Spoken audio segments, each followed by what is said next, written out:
সকলোলৈ আন্তৰিক শুভেচ্ছা অভিনন্দন জ্ঞাপন কৰিলোঁ। যিহেতু আমাৰ যোৱাকালি আমাৰ যিটো চৰকাৰ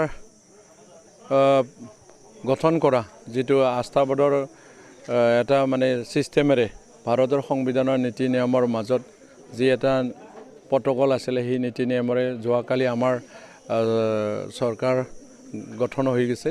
মাননীয় আমাৰ UPPL দলৰ সভাপতি তথা আমাৰ বৰ্তমান BTR চুক্তিৰ দ্বাৰা গঠিত যিটো আমাৰ BTC প্ৰটকলৰ নীতি নিয়মৰ মাজত যি নিৰ্বাচন হ'ল, ইয়াৰে চিফ মাননীয় প্ৰমোদ বড়ো ডাঙৰীয়াৰ নেতৃত্বত আমাৰ যোৱাকালি চৰকাৰ গঠন হৈছে।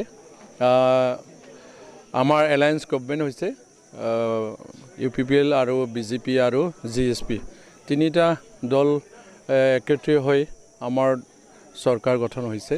হিচাপে সকলোকে মোৰ গড়েশ্বৰ সমষ্টিৰ শ্ৰদ্ধাৰ ভটাৰ ৰাইজ তথা আমাৰ সকলো বিষয়ববীয়া দলৰ সকলোকে মই আন্তৰিক শুভেচ্ছা অভিনন্দন জ্ঞাপন কৰিছোঁ আৰু সকলো BTC-বাসী ৰাইজক মোৰ পৰা আন্তৰিক শুভেচ্ছা অভিনন্দন জ্ঞাপন কৰিছোঁ। এই মুহূৰ্তত বিভিন্ন যিবিলাক কৈ আছে নিউজবিলাক কৈ আছে কি কিনা বেচা চলিছিল বুলি কৈছে। এই মুহূৰ্তত তথাপি আপোনালোকে যি চৰকাৰ গঠন কৰিলে এই বিষয়ে আপুনি কি ক'ব?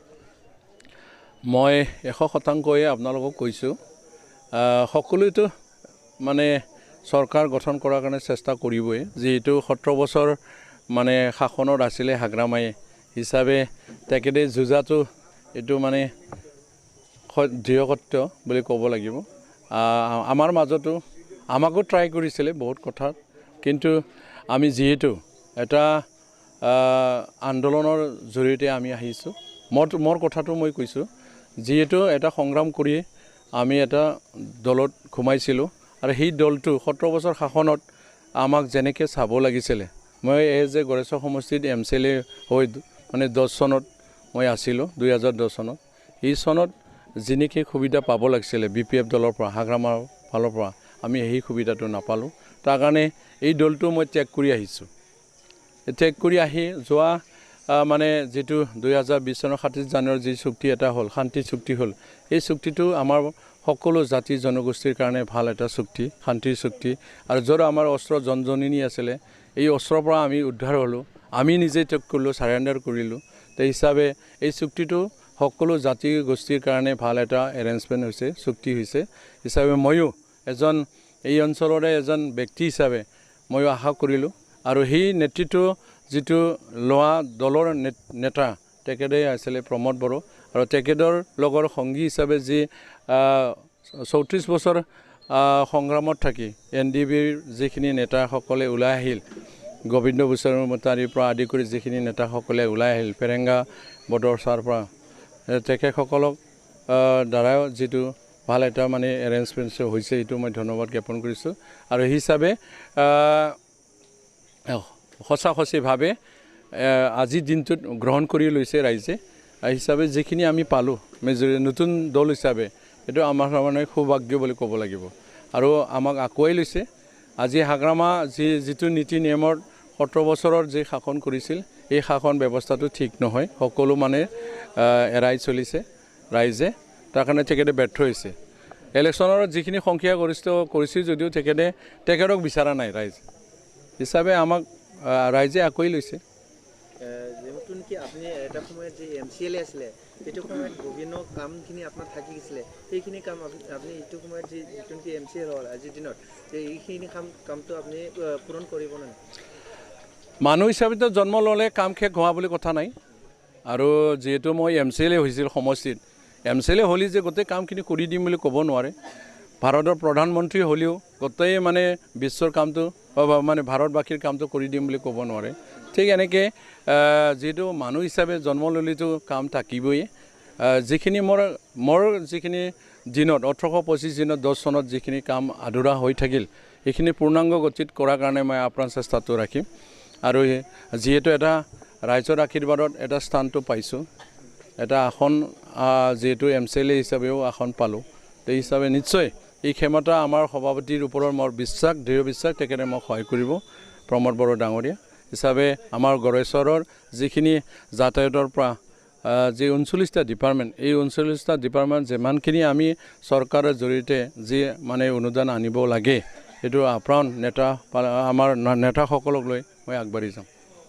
যিটো নেকি যি হাগ্ৰামৰ মহিলাই এতিয়ালৈকে কৈ আছে যে চৰকাৰটো আমিহে বনাম বুলি কৈছে, কালিও কৈছে এতিয়া আপোনালোক যিটো নেকি ভোট হোৱাৰ পিছতো তেখেতে কৈ আছে কি চৰকাৰটো আমিহে বনাব বুলি কৈ আছে, এই মুহূৰ্তত আপুনি কি ক'ব?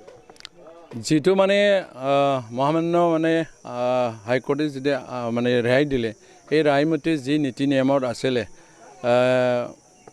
এই নীতি নিয়মৰ মাজত যিখিনি আমাৰ কালি যিটো চৰকাৰ হোৱাৰ পৰ্যায়লৈকে আমি ছাকচেছ হ'লোঁ, ইয়াত কোনো অসাংবিধানিক হোৱা নাই, চৰকাৰৰ নীতি নিয়মৰ আইনৰ মাজতে হৈছে।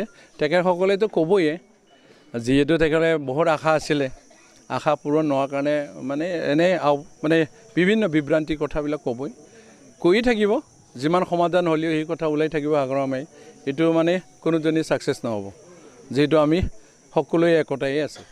যিটো নেকি যে আপুনি এইবাৰ যিটো নেকি জয় হৈ পেলাই আপুনি এতিয়া প্ৰথম কামটো কোনটো আগবাঢ়ি ল'ব বুলি আপুনি প্ৰথম কাম বুলি আমাৰ প্ৰধান সমস্যা হৈ আছে, আপোনালোকে সকলো ৰাইজে জ্ঞাত, যিটো পুঠিমাৰী নদী, এই পুঠিমাৰী নদী আজি তাৰিখত মহেশ্বৰ বসুমতাৰী BTCৰ EM গড়েশ্বৰ সমষ্টিৰে এজন MCLA হিচাপে আছিলে, তেখেতৰ দিনত এইবাৰ যিহেতু মানে এই ৱাটাৰ ৰিচোৰ্চৰ EM হৈ থাকোঁতে 3 জাগাত মাথৰি ছিঙি আছে মোৰ গড়েশ্বৰ সমষ্টিত, উত্তৰ হাৰিজৰা, দক্ষিণ হাৰিজৰা আৰু বগৰীবাৰী, এতিয়াও বৰ্তমান অ'পেন হৈ আছে।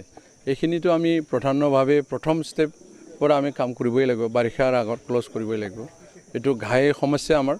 তাৰ বাহিৰেও মহেশ্বৰে যি আধৰুৱা কাম কৰি থাকিল, থৈ গ'লে, এই মানে দলংঘাটৰ দলংখন, এই দলংখন কৰিবই লাগিব কম্পালচৰিভাৱে, এইবিলাক কাম আমি কৰিম, এডুকেশ্যন ছেক্টৰত কৰিম, পাব্লিক হেল্থৰ ছেক্টৰত কৰিম, মেডিকেলৰ ছেক্টৰত কৰিম, যে 39টা ডিপাৰ্টমেণ্টৰ যেনেকৈ যি সুবিধা হয়, কৰণীয়টো বহুত আছে, আউটপোষ্ট আমাৰ কৰিব লগা আছে, এনেকৈ বিভিন্ন অনুষ্ঠান প্ৰতিষ্ঠান চুবুৰীবিলাকত গঢ়াৰ আমাৰ কথা আছে, ধৰ্ম অনুষ্ঠান গঢ়াৰ কথা আছে, এইখিনি কথা বিশেষভাৱে যিটো কৰিলে ৰাইজে আমাক আগুৱাই লয়, সেই কামেই আমি আগবাঢ়িম। এই মুহূৰ্তত আৰু আপোনালোকৰ যি UPPL দলৰ যিটো নেকি মেনিফেষ্টোত ওলাইছিল কি 5 বছৰত 5 লাখ যি নিবনুৱা সমস্যাটো সমাধান কৰিম বুলি কৈছে, এই মুহূৰ্তত আপুনি কি ক'ব? এই ক্ষেত্ৰতো বাস্তৱ কথাই কৈছে আমাৰ মাননীয় প্ৰমোদ বড়ো ডাঙৰীয়া, চিফ ডাঙৰীয়া, তেখেতৰ যিটো মানে কাৰ্যপন্থা, তেখেতৰ যিটো ভিজন, এই ভিজনৰ দ্বাৰা যিহেতু BTR যিটো চুক্তি হ'ল, সেইটো আমি ইমপ্লিমেণ্টেশ্যনৰ কথা আছে, গোটেইখিনি হৈ যোৱাৰ পিছত নিশ্চয় আমাৰ দৃঢ় বিশ্বাস আছে, এইখিনি যিখিনি কথা কৈছে নিবনুৱা সমস্যা, যিটো কেন্দ্ৰীয় কমিটিৰ পৰা আমি 1500 কোটি টকা আমি পাব, এই হিচাপে এই দিশত 39টা ডিপাৰ্টমেণ্টৰ ভিতৰত যি ডিপাৰ্টমেণ্টৰ আমি টেকনিকেল লাইনত ট্ৰেইনিং দিব পৰা সৰু সুৰা যিখিনি নিবনুৱা সমস্যা আছে, এইখিনি সমাধান কৰিব পৰাটো বাস্তৱিত কৰিব পাৰিম বুলি মোৰ দৃঢ় বিশ্বাস আছে। এই মুহূৰ্তত যে আগৰ দিনত যিটো নেকি কৰাপশ্যন হ'লে, এই কৰাপশ্যনটো আপোনালোকে কি চিষ্টেমত এইটো কৰাপশ্যন শেষ কৰিব বুলি কৈ আছে, আপোনালোকে কেনে চিষ্টেমত শেষ কৰিব এই কৰাপশ্যনৰ ভিতৰত? যিটো তাৰমানে হাগ্ৰামাই যিটো নীতি নিয়মৰ কাম কৰিছিল, সেই নীতিৰ বাদে আমি যিটো কৰিলে ভাল বুলি কয় ৰাইজে, য'ত মানে আয়ঘৰে এটা দিওঁতে পইচা লৈছিলে, য'ত জব কাৰ্ড বনাওঁতে পইচা লৈছিলে, য'ত বৃদ্ধ মানুহ মানে বৃদ্ধ পেঞ্চন দিয়াৰ নামত পইচা লৈছিলে, সেইবিলাক নীতি নিয়মে আমি বন্ধ কৰিব বিচাৰিছোঁ। আৰু যিটো চাকৰিৰ ক্ষেত্ৰত BTC বুলি ক'লে চাকৰিৰ ক্ষেত্ৰত মানে 50 লাখলৈকে মানে দাম দৰ হৈছে, সেই নীতিটো আমি বন্ধ কৰিম, যিটো সকলোৱে সংগ্ৰাম কৰিয়ে আজি যি এইটো স্থানত আহিছোঁ আমি, নৰ্থ ইষ্টত যে মানে যিটো আমাৰ ব্ৰহ্মপুত্ৰ উত্তৰ পাৰৰ যিটো BTC 4টা জিলাত আমি বসবাস কৰা হিচাপে যি সুবিধা পালোঁ, এই সুবিধা তেখেতসকলে মানে এই ভীতি খোৱা ৰাজনীতি কৰিছে, সেইটো কাৰণে ৰাইজে তেখেতসকলক মানে বাদ দিছে।